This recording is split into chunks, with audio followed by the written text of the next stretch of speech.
है।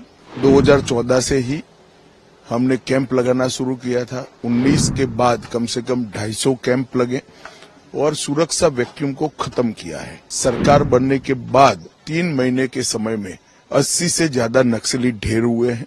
हम देश से नक्सलवाद को छत्तीसगढ़ में लोकसभा चुनाव जोरों पर है, पूरे देश में लोकसभा चुनाव चल रहा है। हम आपको बता दें कि यहाँ पर जो भी बड़े नेता आ रहे हैं, चाहे वो गृह मंत्री हो, देश के प्रधानमंत्री हो, लगातार वो अपने सभाओं में ये कह रहे हैं कि अब मेरी सरकार आएगी, इस बार दोबारा अगर मौका दिया जाएगा तो छत्तीसगढ़ से नक्सलवाद को ख़त्म कर दिया जाएगा। हमारे साथ नक्सल मामले पर एक्सपर्ट डॉक्टर वर्णिता शर्मा हैं। हम इनसे बात करते हैं कि जिस तरह से नेताओं के बयान आ रहे हैं कि अब छत्तीसगढ़ में नक्सलवाद खत्म कर दिया जाएगा, आपको कितना चुनौती लगता है ये? देखिए, अभी जो वर्तमान परिस्थिति है और अभी हम लगातार देख रहे हैं कि एक चुनावी परिदृश्य भी बना हुआ है।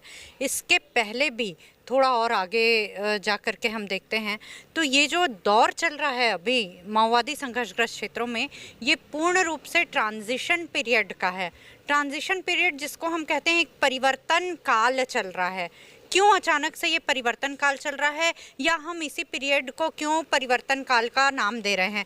इसका कारण ये है कि अब ये टेक्नोलॉजिकल एरा है जिसमें आप मैदानी क्षेत्रों के साथ साथ इस टेक्नोलॉजी और मोबाइल की बयार उन माओवादी संघर्षग्रस्त क्षेत्रों तक भी पहुंच रही है और वहाँ का युवा, वहाँ की आम जनता अब विकास चाहती है। और ये विकास जब वो चाहती है और वो देखती है कि किन्हीं ना किन्हीं कारणों से कोई ना कोई ऐसे दीमक तत्व हमारे क्षेत्र में जो मौजूद हैं, जिसके कारण हम क्यों मैदानी क्षेत्रों जैसा विकास धारण नहीं कर पा रहे हैं, तो उनको समस्या नजर आती है कि हमारे पास अमुक अमुक से कारण हमारे पास ये माओवादी संघर्षग्रस्त क्षेत्र है, या माओवादी जो ये कहते हैं कि जनजाति हित का बात लेके इस क्षेत्र में उपस्थित हुए थे, उन्होंने ऐसे कौन से प्रकल्प रच दिए जनजाति हित के। तो उनको इस मामले में आज ये बात समझ आने लगी है कि आज हम क्यों बाकी क्षेत्रों से विकास के मामले में पीछे हैं। तो ये बहुत बड़ा परिवर्तन का दौर उस क्षेत्र में आया है। वहाँ का युवा, वहाँ का हर आम जनता अब ये चाहने लगा है कि हमारा क्षेत्र विकास करे। आप ये मानते हैं कि जो टेक्नोलॉजी का दौर आया, युवाओं में एक अवेयरनेस आ गया है, एक जागरूकता आ चुकी है? बिल्कुल, युवाओं में कहीं ना कहीं सोशल मीडिया के माध्यम से, या वो जो जान रहे हैं, सुन रहे हैं, उनके लोग बाहर आते हैं या देखते सुनते और समझते हैं। अब वो इतने भी अछूते नहीं रहे हैं। वो समझ रहे हैं कि एक से एक, जो मैं कुछ अंदरूनी क्षेत्रों में गई थी, वहाँ पे जाके ये पता चलता है कि वो बोलते हैं कि हमको क्यों काट के रखा गया है। केवल ये माओवादी या माड़ का क्षेत्र है या ये अंदरूनी क्षेत्र है तो हम बाहरी लोगों से संपर्क में नहीं आ पाते, हम में जागरूकता का अभाव हो जा रहा है। हम क्यों ये सारी विकास की चीज़ों से वंचित हैं, वो वंचित होना अब उनको खलने लगा है। आप लगातार जनता के बीच में, वहाँ पर जो नक्सल क्षेत्र है उन एरियो में लगातार आप दौरा करते हैं, तो वहाँ जो युवा हैं, जिन युवाओं की बात तो आपने कही कि टेक्नोलॉजी एक बड़ा कारण है कि जो अब युवा आकर्षित हो रहे हैं वो मैदानी भाग की तरफ, कि मैदानी भाग में विकास हो रहा था, हमारे क्षेत्रों में नहीं हो रहा। लेकिन जो एक बड़ा कारण है कि नक्सली कैसे बरगला लेते हैं वहाँ के युवाओं को, क्या शिक्षा एक कारण है या और कोई डर भय दिखाते हैं वो? देखिए, एक समय था जब बहुत सारी चीज़ों का अभाव था। हम ये बिल्कुल गुरेज नहीं करेंगे कि एकदम आरंभ के दिनों में जब विकास की बयार उन क्षेत्रों में नहीं पहुंची थी, तब ये बिल्कुल बात आती थी कि तथाकथित कई लोग कहते थे, और ये बात ठीक भी थी, कि शिक्षा और कई सारी चीज़ें वहाँ पे उपलब्ध बिल्कुल नहीं हो पा रही थी, जिसकी वजह से वो बरगला सकते थे आसानी से लोगों को, उन अभावों को, उनके जो डिससेटिस्फैक्शन था, असंतोष था, उसको वो आक्रोश में तब्दील कर लेते थे। परंतु इन दिनों उनके पास एक ही हथियार है, भय। भय एक ही हथियार नक्सलियों के पास। बिल्कुल, माओवादियों का ये परम हथियार हो गया है, भय करना। भय, और हर जगह वो ऐसी चीज़ ढूंढते रहते हैं कि कहाँ पे लूपहोल्स है, कहाँ पे लैकुना है, जहाँ पे कमी वहाँ पे माओवादी। तो वो ऐसी चीज़ों को ढूंढते हैं और उस आधार पे वो ब्रेन वॉश करते हैं। वो भय दिखा करके, वो विकास की बातों पे आईडी ब्लास्ट करके विकास के मार्ग को अवरुद्ध करते हैं। अच्छा, एक चीज़ है कि जिस तरह से लगातार फोर्स वहाँ पर कैंप कर रही है, तमाम जगहों पर कैंप पहुँच रहा है और रोडें बन रही हैं, तो क्या जो कैंप जब भी लगाया जाता है उसका विरोध गांव वाले करते हैं, गांव वाले लगातार विरोध करते हैं, जैसे वहां पर कई ऐसे अंदरूनी क्षेत्र हैं कि गांव वाले विरोध करते हैं। क्या गांव वालों को नक्सली बरगला के उनको ले आते हैं या उनके अंदर जानकारी नहीं है? देखिए, स्पष्ट तौर पे मैं बताना चाहूँगी कि गांव वाले बहुत ही भोले भाले होते हैं। उनको बिल्कुल उनका ब्रेन वॉश किया जाता है। उनको सही चीज़ें या तथ्यपरक चीज़ें उन तक पहुंचने नहीं दी जाती हैं। अभी ही मैं कुछ मतलब 2-4 दिन पहले होके आई और इसके पहले भी बीजापुर के कुछ क्षेत्रों में गई। बस विरोध कर रहे हैं, उनको एकत्रित कर लिया गया है और विरोध करवाया जा रहा है। लेकिन ये चीज़ है कि कुछ जो ऊपरी स्तर के लोग हैं, ये लोग उनको बातों को डिफेम करके उन तक के पहुंचाते हैं। डिफेमेशन होता है और उन तक के चीज़ों को पहुंचाया जाता है और वो खुद बेचारे नहीं समझ पाते कि इस चीज़ से उनका विकास होना है। कैंप को सिर्फ एक गनधारी, बंदूकधारी या ऐसा कैंप का नाम दे दिया गया है, जबकि ये चीज़ भी सामने आनी चाहिए कि यही कैंप सुरक्षा के ही कैंप नहीं है, ये विकास के भी कैंप है। इसको मैं बताना चाहूँगी कि जब वहाँ पे कैंप बसता है तो आगे कई किलोमीटर तक के सड़कों का निर्माण होता है। इनके जो सिविक एक्शन प्रोग्राम होते हैं, इससे आसपास के क्षेत्रों में शिक्षा की सामग्री उपलब्ध कराई जाती है। कई सांस्कृतिक कार्यक्रम आयोजित किए जाते हैं जिसमें आसपास के बच्चों को सम्मिलित किया जाता है। तो ये सारी चीज़ें प्रकाश में लाई ही नहीं जाती। केवल ये भय क्रिएट किया जाता है उस क्षेत्र में कि आपके क्षेत्र में सुरक्षा बल आ रहे हैं, अब आपके क्षेत्र में स्कूल मत लाइए क्योंकि यहाँ पे सुरक्षा बल आके बस जाएंगे। आपके क्षेत्र में अमुक भवन मत लाइए क्योंकि यहाँ पे सुरक्षा बल आके बस जाएंगे। तो ये लोगों को सुरक्षा बल को एक प्रकार से सुरक्षा बल से और शासन के प्रति एक जो भेद क्रिएट किया जाता है, एक जो कर्टेन लाया जाता है, तो ये क्या करना चाह रहे हैं? क्या वाकई में विकास लाना चाह रहे हैं? और ये वहाँ की आम जनता का अधिकार है जिसमें ये वास्तविक तथ्य को नहीं पहुँचने दे करके डिफेम करके उनको उनके अधिकारों से वंचित कर रहे हैं। एक चीज तो मान लीजिए कि नक्सली जो है वहाँ पर लोगों को बरगलाते हैं, आम जनता को, आदिवासियों को बरगलाते हैं। लेकिन जिस तरह से आपने बोला कि अब युवाओं में एक अवेयरनेस आ रहा है, जागरूक हो रहे हैं कि नहीं अब हमको नहीं जाना, तो वो मैदान के बाहर आ, लेकिन एक भय की स्थिति आ रही है। लेकिन अभी इन सब मामलों में सरकार जो है लगातार जो कैंप कर रही, कितना सक्सेस हो पाई? आपको क्या लग रहा है कितना सक्सेस हो पाएगा? देखिए, अभी कुछ दिनों पहले सरकार की एक योजना निकली है। समय समय पे हर सरकारें अपनी ओर से कोई ना कोई योजनाओं का निर्माण करती हैं जिससे उस क्षेत्र में विकास हो। प्रत्येक सरकार जो आती है वो पेन और पेपर में भी अच्छी योजनाएं बनाती हैं। हाँ, एक बात जरूर होती है कि वो कितनी इफेक्टिवली वर्क कर पा रही है, ये देखना हम सबका काम होता है।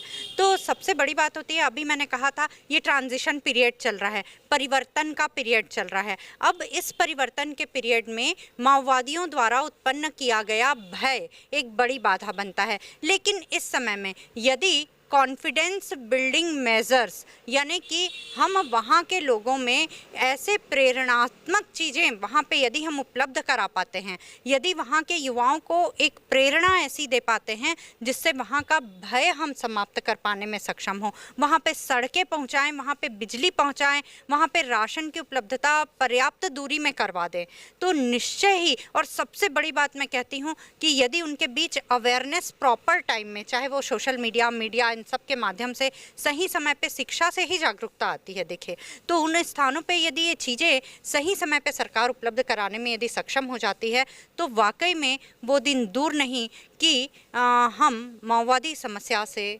सही समय पे निजात पा सकते हैं।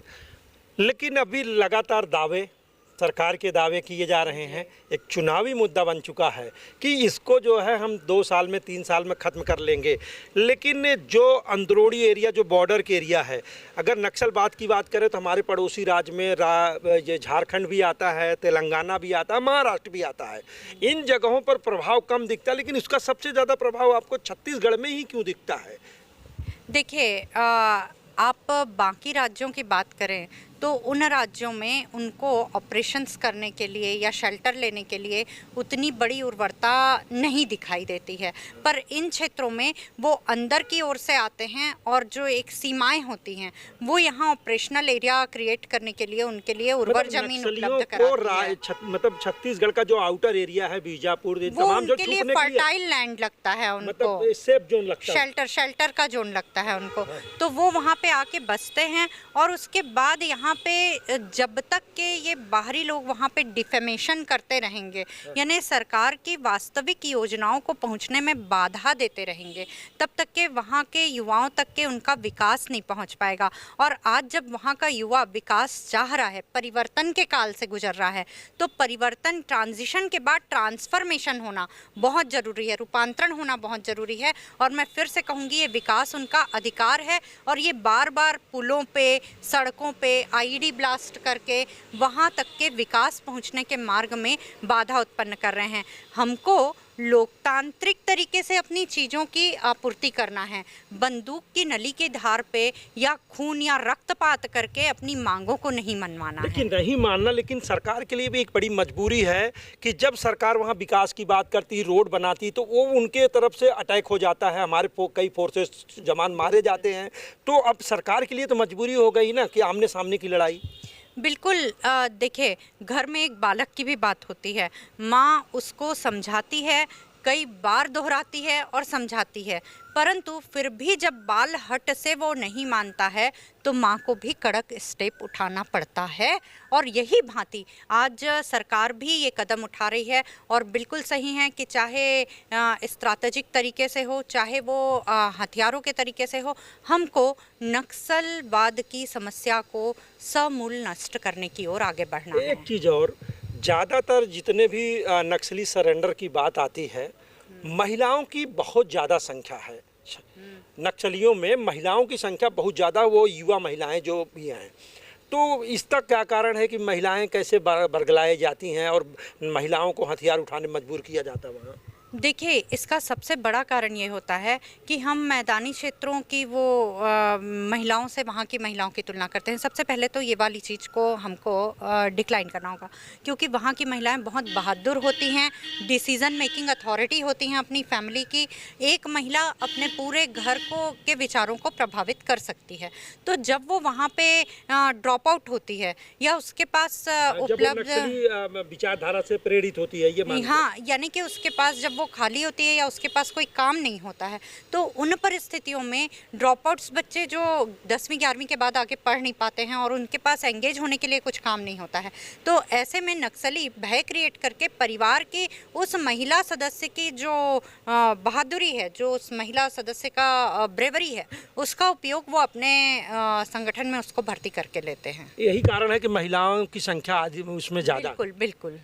देखा जाए तो जिस तरह से सरेंडर की स्थिति आती है, नक्सली सरेंडर करते हैं या मुठभेड़ होती है, तो अगर मान लीजिए 20 लोगों की अगर मारे गए हैं तो उसमें 7-8 महिलाओं की संख्या आती है, पुरुषों की संख्या कम रहती थी। इसका मतलब है कि महिलाओं का बड़ा योगदान उन क्षेत्रों में है। तो महिलाओं को अगर न जाएं उस तरफ, एक दूसरी एक बड़ी बात ये होती है, महिलाओं को चाहे आप बड़ी बड़ी घटनाओं का इतिहास उठा करके देख लेंगे ना, तो वो घरों से भय का एक माहौल बना करके महिलाओं को लेकर के जाते हैं। और जैसा कि मैंने कहा कि महिलाएं वहाँ पे थोड़ी डिसीजन मेकिंग भी होती हैं, बहादुर होती हैं, उनको जब वो लेकर के जाते हैं और अपने प्राइमरी कोर में, ऑपरेशन के पहले कोर में रखते हैं, तो निश्चित ही हमारी ओर से जो सिपाही हैं या जो हमारे जो जवान ऑपरेशन कर रहे होते हैं, वो पहले कोर में महिलाओं को देख करके एक प्रकार का जो उनको लगता है माओवादियों को कि उनकी स्ट्रेटजी में महिलाओं को रखना शायद कहीं ना कहीं हमारे अपोनेंट को मजबूर कर देगा, एक सहानुभूति के फैक्टर में।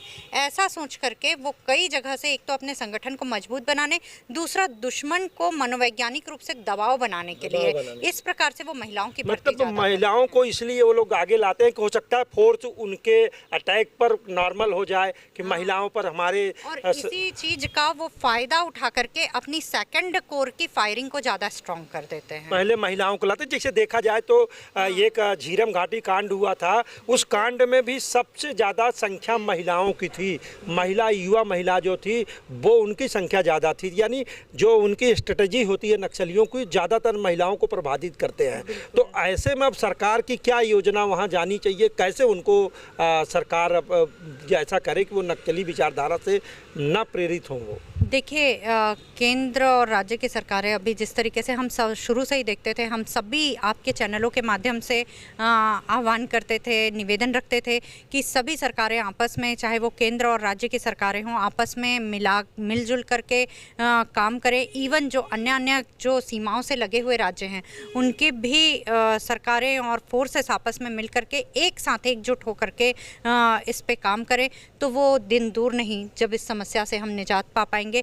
और सरकार के द्वारा निश्चित ही कटिबद्ध होकर के इन दिनों नियत नेलानार और कई नियत नेलानार, जिसमें किसी अपने गांव को सुंदर बनाना, अपने गांव में विकास की बात करना, जब ऐसी बातें होती हैं तो गांव सुंदर कब बनता है? जब आप जीवन से जुड़ी मूलभूत सुविधाओं से वंचित ना हो। और जिस दिन सरकार जिस तरीके से कार्य कर रही है और हम सब यदि आम लोग भी सहयोग करें, इसमें हम ये ना कह दें कि सिर्फ माओवादियों से रक्षा का काम केवल और केवल सुरक्षा बल का है। यदि वहाँ पे माओवादी घटना होती है तो उसकी गूंज यहाँ के प्रत्येक जागरूक नागरिक में भी होनी चाहिए। इसका भार किसी सरकार नहीं, किसी सुरक्षा बल नहीं, प्रत्येक आम नागरिक पे होना चाहिए, क्योंकि दीमक हमेशा अपने पैर पसारता है। हम ये नहीं कह सकते कि भविष्य में ये समस्या केवल एक जगह केंद्रित रहेगी, स्वरूप बदलेगा और शहरों में भी ये समस्या अपने पैर पसार चुकी है। तो वहाँ पे मूलभूत आवश्यकताएं जिस दिन पहुँचा दी जाएंगी और पहुँच रही हैं जिस गति से, तो निश्चित ही हम इस समस्या से निजात पाने में सक्षम होंगे। ये थे डॉक्टर वर्णिता शर्मा, ये नक्सली मामले पर एक्सपर्ट हैं। इन्होंने अपना विचार रखा। जिस तरह से दावे किए जा रहे हैं कि अब नक्सली छत्तीसगढ़ से ख़त्म हो जाएगा, हालांकि ये आने वाला वक्त बताएगा, लेकिन अगर उन तमाम क्षेत्रों में विकास पहुंचेगा तो निश्चित तौर पर छत्तीसगढ़ से नक्सलियों का सफाया हो सकता है।